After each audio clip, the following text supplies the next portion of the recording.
menjalin persahabatan biasanya disertai dengan adanya harapan dan keinginan untuk menemukan seseorang yang bisa diajak bicara, sehingga kita merasa nyaman dalam membuka diri kita.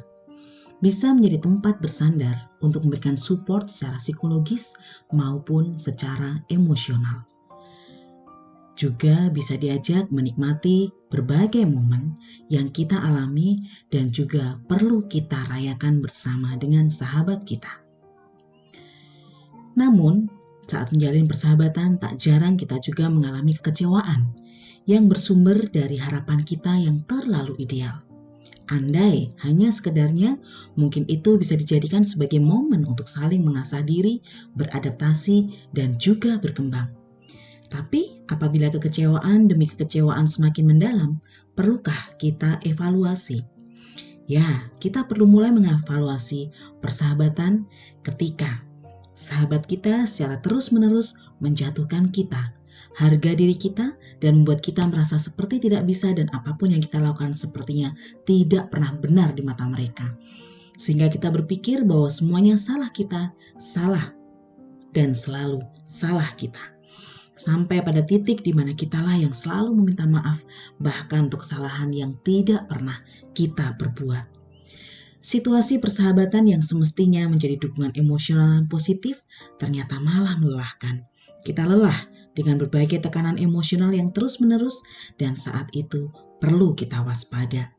Evaluasilah, apakah kita terjebak dalam situasi persahabatan yang toksik.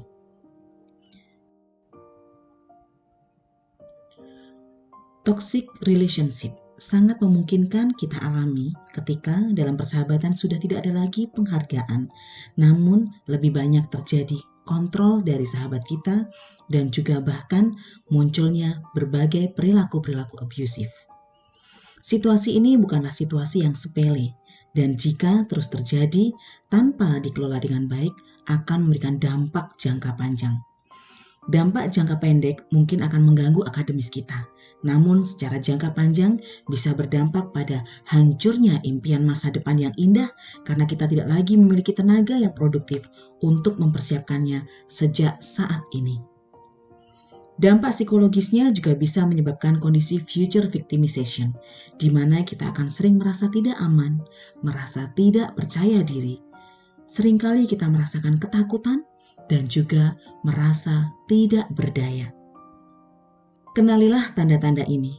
Mulailah peka ketika sahabat kita mulai sering marah, mulai sering mengkritik untuk alasan yang tidak jelas, mulai menjauhkan kita dari orang-orang yang ada di sekitar kita, dan juga memaksa kita untuk berhenti dan menghentikan kegiatan yang kita sukai, dan intensitasnya cenderung meningkat dari hari demi hari. Kenali juga penyebabnya karena bisa jadi pintu itu kita sendiri yang membukanya dan memberikan peluang untuk toksik berkembang di sekitar kita. Toxic relationship akan terjadi ketika kita lebih fokus pada mencari sahabat karena takut sendirian. Akhirnya kita akan cenderung sulit berkata tidak untuk setiap hal yang terjadi. Situasi inilah yang memungkinkan kita terjebak pada kondisi always wrong trap. Sebuah situasi yang sulit namun kita harus melakukan sesuatu karena ini adalah hak kita, hidup kita. What should I do? Cobalah untuk menguatkan diri bahwa jika seseorang cukup kuat untuk menjatuhkan kita, tunjukkan padanya bahwa kita juga cukup kuat untuk bangkit kembali. Cobalah untuk membangun pemahaman bahwa setiap orang adalah bagian dari sebuah relasi. Relasi tidak bisa terbangun hanya oleh usaha satu pihak. Relasi harus dibangun dan bertumbuh bersama-sama oleh kedua belah pihak. Cobalah untuk berani mengungkapkan diri bahwa situasi toksik ini bukanlah situasi yang saya inginkan. Dengan mengenali bahwa relasi yang sehat lebih banyak memberikan manfaat, maka bangunlah relasi sehat itu bersama-sama dengan saling mencintai tanpa merasa takut, saling percaya tanpa merasa ragu, saling mensupport tanpa adanya batasan, dan saling menerima tanpa ada keinginan untuk saling mengubah.